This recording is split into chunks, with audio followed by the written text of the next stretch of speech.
Hey, what's going on? This is Tats and Donald from the Pittsburgh Chronicles live from Yankee Stadium. And we had just gotten the news that Bednar has been traded to the Yankees. David Bednar. David Bednar. We've been waiting for some relief help, and help is on the way. And we did have to give up a catching prospect that Donald is going to dive a little bit into in a second. But before you do so, if you're enjoying this update, just make sure you hit that like button and hit that sub button, as we promised you some live updates, and here we are delivering on our promise. Donald, who did we have to give up to get a guy like David Bednar? The main guy going the other way is a top 10 prospect, number 8 in our system, Rafael Flores. He has an 826 OPS at AAA, 16 home runs, over 60 RBIs. I really like him. He's one of my favorite prospects. You could even make the argument that he could be better than Austin Wells. Austin Wells has struggled this year, so you could have made the argument that possibly Flores could have pushed him next year.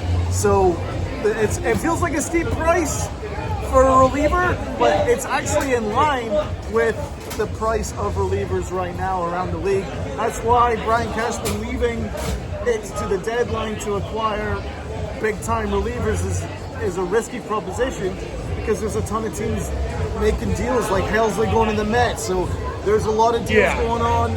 It's costly. So it's actually kind of in line with the market right now. And you can make there's two ways of looking at it.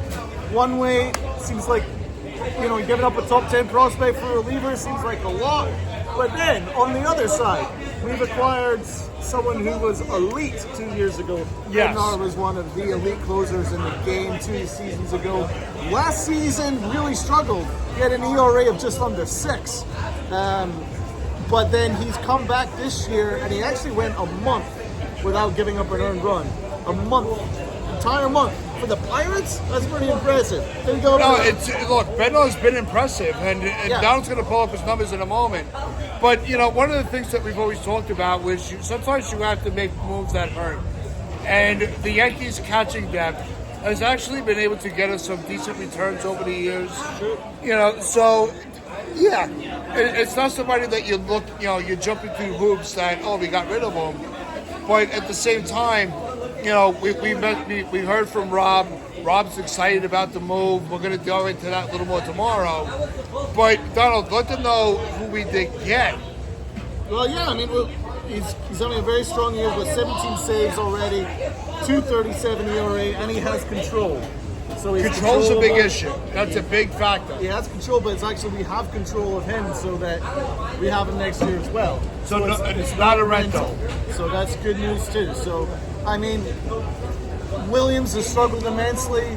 We don't know what's happening with Weaver. Hopefully we extend them, but at least we have. But those are two guys that are not going to be on the roster as of now next year. At least we have guaranteed that we're going to have. So I would give this move a check plus. Okay. I think this was a necessary move. It sucks to give up more catching depth, but with the way that Ben Rice is playing today, with his home run, it gives you a little more confidence in the catching position. You have to give to get, so I kind of understand. So we'll wait and see how it pans out. Cashman's made a big move. You can't argue that he's made a big move, and we'll see how it pans out. Yep, and we'll dive more into this trade and any other trades that come through tomorrow morning at 10 a.m. live on the Pittsburgh Chronicles with myself, Donald, and Rob. And this is Uncle Tat signing out from Yankee Stadium live. Enjoying the game, enjoying the rain delay, actually. We're actually making the best of this rain delay. It's been kind of fun. But with that, with those pitchers of pride, play hard.